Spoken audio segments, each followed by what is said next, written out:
己の不甲斐なさに腹が立つなどということは今までもそしてこれからも私の人生ではありえない。ただひたすらにこの現実を突きつけてくる諸悪をただひたすらに。 Vous êtes-vous déjà demandé quel est le véritable sens de la vie? Avez-vous déjà ressenti ce vide abyssal vous parcourir? Cette impression de n'être qu'une coquille vide de sens? Kento Nanami, lui, en est le parfait exemple. Notre héros du jour était décrit comme une personne antipathique, mais aussi un homme excellent dans son travail, que ce soit en tant que simple agent de bureau ou encore en tant que chasseur de fléaux.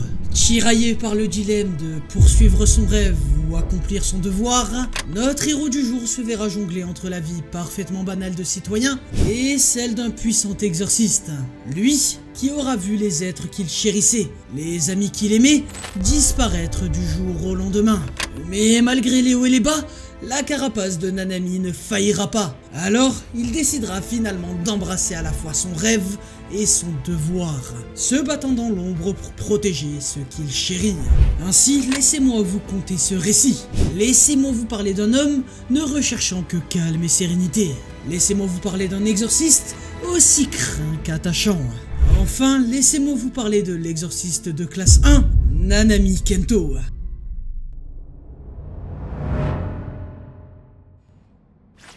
Avant de devenir l'exorciste stoïque et réfléchi que l'on connaît, Nanami était un lycéen parfaitement banal. Mais un jour, lors de sa deuxième année en tant que chasseur, une mission que l'on lui aura confiée le changera du tout au tout. Il aura en compagnie d'un autre exorciste, Yu Aibara, la mission d'exorciser un simple fléau de classe 2. Mais malheureusement, la mission s'avérera plus compliquée que prévu. Et le fléau, lui, était beaucoup plus fort. Bordel! C'était censé n'être qu'une simple mission d'exorcisation d'un fléau de classe 2. Fais chier! Ainsi, on se retrouvera quelques années plus tard. Nanami, après avoir bravé les dangers en tant qu'exorciste, ressortira diplômé du lycée d'occulte de Tokyo. Mais n'ayant toujours pas digéré la perte de son ami, ce dernier décidera de définitivement se retirer du monde de l'occulte, considérant trop dur le fait d'être prêt à sacrifier sa propre vie pour cette cause.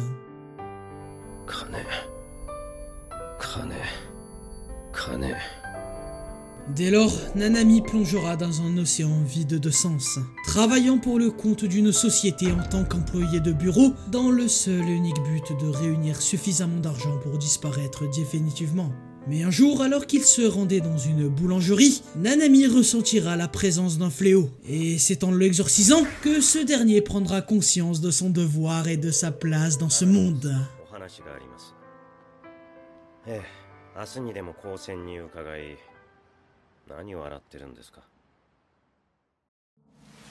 Nous retrouverons Nanami en compagnie du jeune Yuji Itadori, élève de Satoru Gojo et surtout réceptacle du démon Sukuna. Alors chargé d'enquêter sur la mort mystérieuse de 3 jeunes lycéens, Kento et Itadori tombèrent sur une scène des plus macabres, 3 corps complètement mutilés.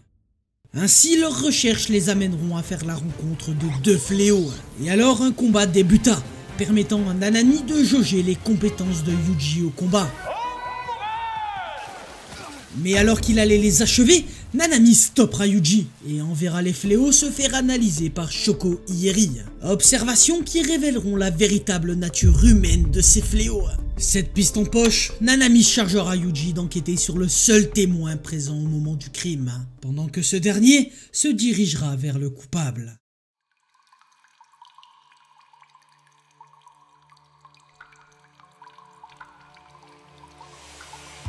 Ne me fais pas attendre, je sais que tu es là.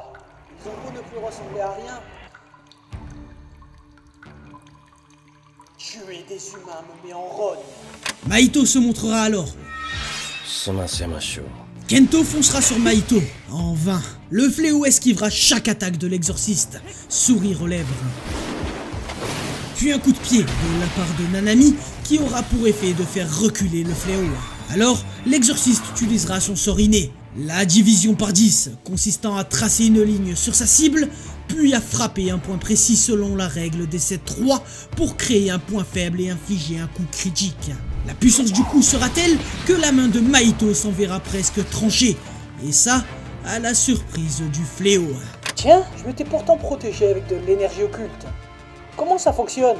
Déclarant qu'il souhaiterait essayer sa technique sur un exorciste, Mahito relancera le combat. Mais Nanami parviendra à esquiver chaque attaque du fléau. Et atterrissant sur une masse de chair difforme, Kento s'en rendra compte. Il se trouvait sur un ancien humain toujours conscient. Alors, l'âme de l'exorciste trembla de rage, et le combat reprendra de plus belle. Et cette fois-ci, Mahito atteindra Nanami. En temps normal, Nanami serait déjà changé en fléau, mais instinctivement, ce dernier érigera une barrière via son énergie occulte au moment où Mahito l'atteigna, le protégeant ainsi d'un coup mortel.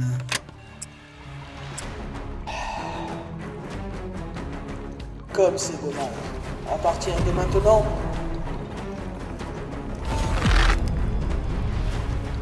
c'est le tarif heure sup. Puis la voici, l'heure fatidique. L'exorciste libérera alors toute son énergie occulte, avant de sauter et de se fracasser contre un mur, détournant ainsi l'intention du fléau. Oui, ce court instant permettra à l'exorciste de surprendre Mahito, lui sectionnant une jambe et mettant ainsi fin à la confrontation.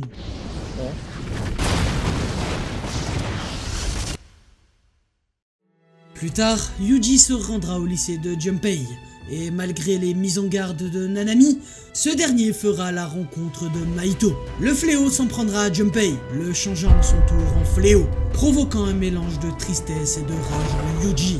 Ainsi, les deux commencèrent à s'affronter. Yuji parviendra à atteindre Mahito, il ira même jusqu'à l'acculer.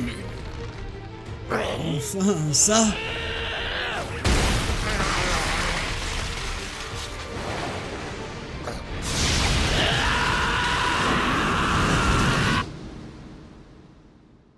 C'est ce qu'il croyait. Mahito passera dans son dos, et alors à la merci du fléau, et sur le point de se faire décapiter, Nanami arrivera in extremis pour sauver les fesses de son compagnon. Tu auras un sermon plus tard. Pour l'instant, explique-moi la situation. Le fléau se jettera sur nos héros, tentant une attaque que les exorcistes esquiveront. Alors, Mahito régurgitera 3 humains, lesquels se jetteront sur Yuji. Nanami se retrouvera alors seul avec le fléau. Mahito était bien différent de tous les ennemis précédents, une véritable anomalie chez les fléaux. Calculateur et surtout possédant un potentiel monstrueux, il finira par coincer Nanami. Et alors, sur le point d'en finir, Yuji surgira, et ensemble, les exorcistes combineront leurs attaques, assaillant l'ennemi, repoussant le fléau. Ainsi, acculé, Mahito n'aura d'autre choix que de s'éveiller.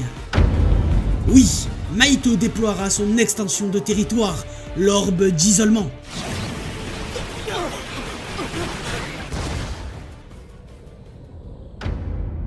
Et ainsi piégé, Nanami repensera à toutes ces années à fuir, à se mentir à soi-même. Mais malgré ça, Nanami déclarera n'avoir aucun regret. Déterminé à le sauver, Yuji parviendra à briser et pénétrer à l'intérieur de l'extension de Mahito. C'est alors qu'au même moment, Sukuna s'en prendra à Mahito, le blessant grièvement. Cet acte contraindra le fléau de fuir. Et alors que Nanami s'apprêta à le poursuivre, Yuji s'écroulera des suites de ses blessures, les contraignant à devoir abandonner Mahito.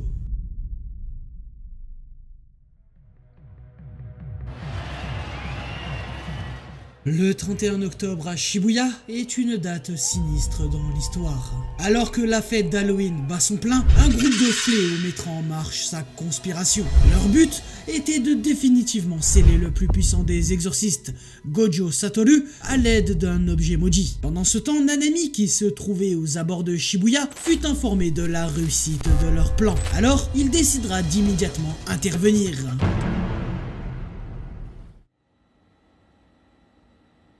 Je n'ai jamais été enragé par mes propres faiblesses. Que ce soit par le passé ou même à l'avenir.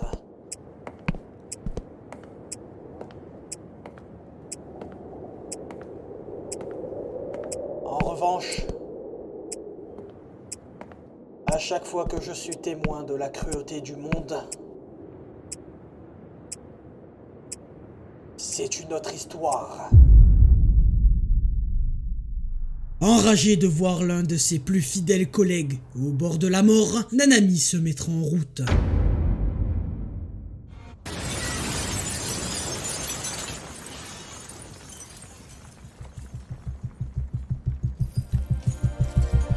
L'homme qui se faisait appeler Haruta se tenait désormais face à lui. Ainsi, de manière stoïque, Nanami enroulera sa cravate autour de sa main. Puis il avancera calmement. Haruta lui conseillant de ne plus bouger, mais l'exorciste semblait imperturbable. Tes complices, où et combien sont-ils? Haruta rétorquera d'un coup d'épée, mais l'exorciste ne bougea pas d'un poil. Puis un coup de pied, mais du pareil au même, Kento ne bronchera pas. Tes complices, où et combien sont-ils? N'ayant même pas le temps de finir sa frappe,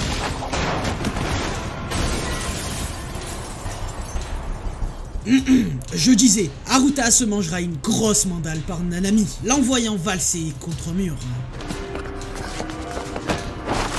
Puis toujours la même question. Et toujours la même réponse et même dénouement.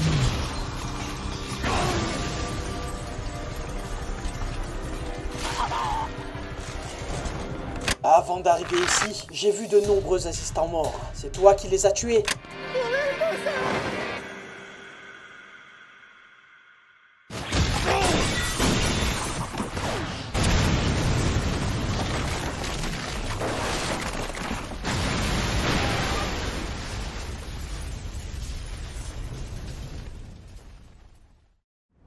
Après avoir neutralisé le coupable, Nanami rejoindra l'équipe Zenin à l'étage -5.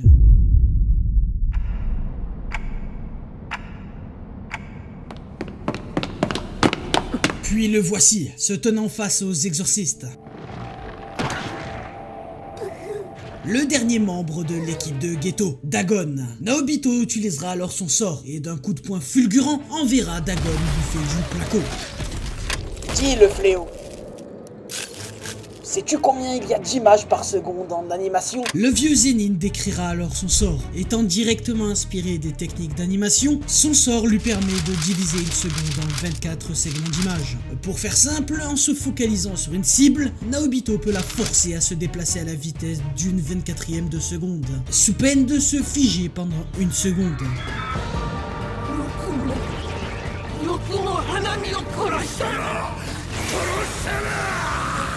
C'est alors que Dagon mutera en une forme plus svelte, rapide et puissante. Kento parviendra à la voir. Puis autour de Maki, qui occupant le fléau, permettra à Naobito de le piéger avec sa technique. Acculé, Dagon n'aura nul d'autre choix que de parer. Puis au moment opportun, il réussira à piéger nos héros à l'intérieur de son territoire. Directement, le fléau contre-attaquera, et ayant l'avantage dans son territoire, il déploiera alors son sort horde silurienne. Nanami mettra en garde Maki, mais trop tard. Kento se fera complètement submerger par l'attaque de Dagon. Puis, la suite n'en sera que plus macabre. Le vieux Zenin se retrouvera à la merci du poulpe, et Maki, elle, se verra envoyer valser au loin. C'est alors que Megumi surgira, et grâce à son intervention, permettra à Maki de reprendre le dessus. Mais Dagon n'en entendait pas de cette oreille. Non, il enverra l'un de ses familiers directement sur le jeune exorciste. Et alors, incapable de se mouvoir, Megumi se retrouvera à la merci du fléau.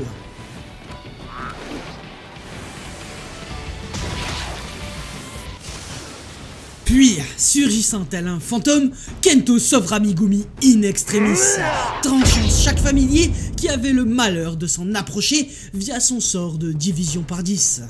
Je couvre tes arrières. Toi, concentre-toi sur ton territoire. Et ainsi, le combat reprendra de plus belle. Les Zenin submergeant Dagon de coups et Nanami protégeant de toutes ses forces Megumi. Nanami-san, Le poulpe croit que j'essaie de surpasser son territoire, mais il se trompe. Ce que j'essaie de faire, c'est ouvrir une brèche.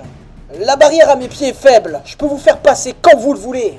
C'est alors que Nanami hurlera de se replier, mais ne comptant pas les laisser faire, Dagon chargera à toute allure. Mais alors que nos protagonistes s'apprêtèrent à s'exfiltrer, un individu inattendu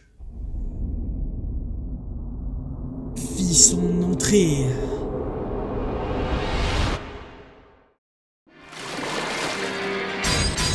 Certains héritent de la malédiction du clan Zenin. D'autres n'arrivent jamais à s'en défaire. De leurs propres yeux, tous virent apparaître en chair et en os celui qui avait réussi à s'en libérer. Aux côtés de nos héros se tenait une relique d'un passé perdu, le fantôme du clan Zenin, Toji Fushiguro. Puis, faisant preuve d'une force monstrueuse, Toji massacrera complètement Dagon, sous le regard incrédule de nos héros.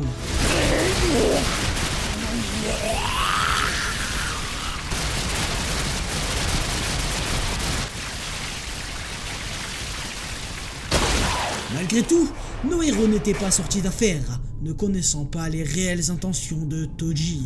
Et alors que ce dernier s'avancera, d'une vitesse fulgurante, il propulsera Megumi en extérieur. De l'autre côté, Zenin et Kento se verront pris au piège par un nouvel adversaire. Itaka, Dagon. Et alors qu'ils n'auront même pas le temps de lever le petit doigt, que voilà Jogo carbonisant Nanami. Puis viendra le tour de Maki. Naobito tentera de se défendre, mais lui aussi se fera finalement avoir. Puis nous y voici. Le moment tant redouté. Marchant au pas, Nanami se tenait là, debout. L'attaque de Jogo ne l'avait pas tué, mais avait complètement carbonisé le côté gauche de son corps.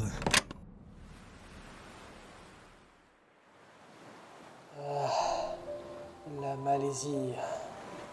J'irai à Kuntan. Puis, je ferai construire sur une plage déserte. Je savourerai chaque page de tous les livres que je n'ai jamais pu ouvrir. Comme pour rattraper le temps que j'ai perdu. Non, attends.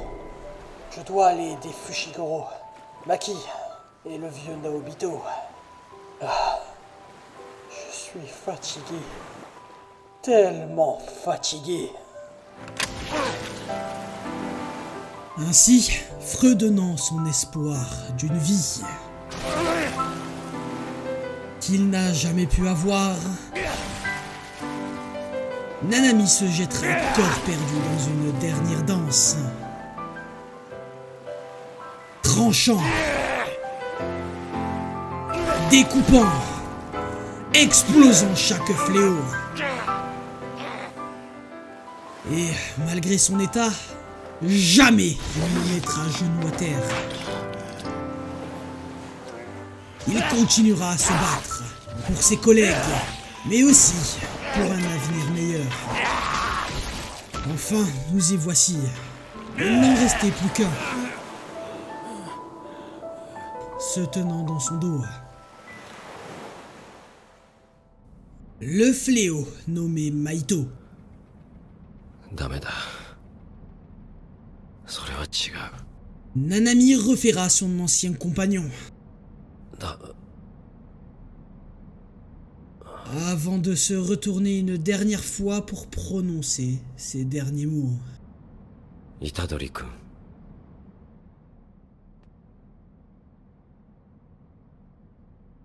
あとは頼みます。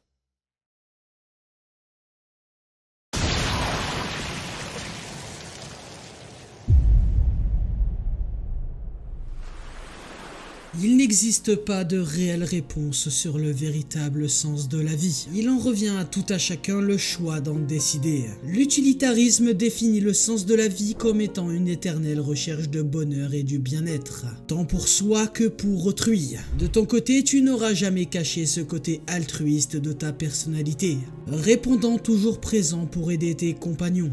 D'un autre côté, tu traverseras aussi une longue période de doute, n'en voulant seulement qu'à ton bonheur personnel. Mais voilà, comment t'en vouloir? Nanami, tu es comme une girouette. Tu finiras inexorablement par retourner sur le chemin de l'altruisme, te camouflant sous une lourde carapace froide. Tu retourneras chez les plus forts, afin de venir en aide aux plus faibles. Alors pour ça, merci. Merci de t'être sacrifié. Merci d'avoir renié tes rêves pour assurer un avenir meilleur. Tu peux désormais reposer en paix, tout en sachant que l'avenir est entre de bonnes mains.